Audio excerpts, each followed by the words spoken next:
agad na rumisponde ang Calatrava Municipal Police Station sa naganap na aksidente na kinasasangkutan ng isang motorista sa bayan ng Calatrava, Romblon. Yan ang tinutukan ni Patrolwoman Dara Falogme. Laki nito munang sugat matapos masangkot sa isang aksidente sa motorsiklo sa Sitio Punta, Barangay San Roque, Calatrava, Romblon nitong Miyerkules ng hapon. Kinilala ang driver na si Rolly, 36 anyos, may asawa, isang boksingero at residente ng Barangay Pangulo, Calatrava, Romblon.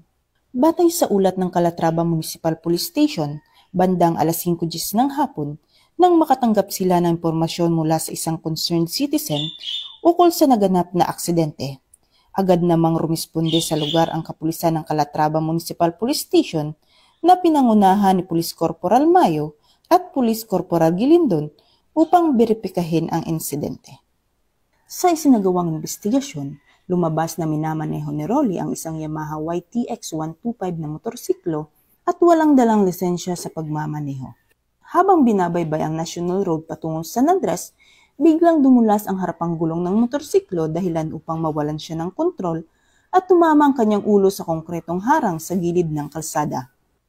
Agad na nilapitan ng rumisponding pulis ang biktima upang bigyan ng paunang lunas. Hindi nagdalawang isip ang isang pulis na alisin ang kanyang suot na uniforme at gamitin ito bilang pantakip sa ulo ng biktima upang matigil ang pagdurugo. Isa itong makabuluhang halimbawa ng malasakit at kabayanihan na sa likod ng uniforme ay puso ring handang tumulong, mag-alay at magsakripisyo para sa kapakanan ng kapwa. Pagdating po namin doon sa nangyarihan ng insidente, malubha po ang sugat ng biktima. Agad ko pong hinubad ang aking uniforme para magamit ko po ang inner shirt ko o yung aking puting t-shirt at agad ko pong nilapat sa sugat ng biktima para maibisan man lang ang pagdurugo ng kanyang sugat. Sa mga motorista po, lalo lang pong ngayong maulan, mag-ingat po tayo at magdahan-dahan sa pagmamaneho. Sumunod po tayo sa batas trapiko at lagi pong sumuot ng helmet.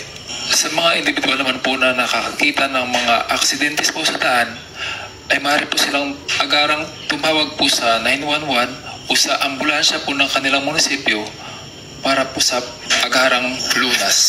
Mula dito sa home of the Police Eco Warriors, Calapan City, Oriental, Mindoro, ako ang inyong PNN correspondent, Patrolwoman Dara Falogme, alagad ng batas, tagataguyod ng balitang pulis.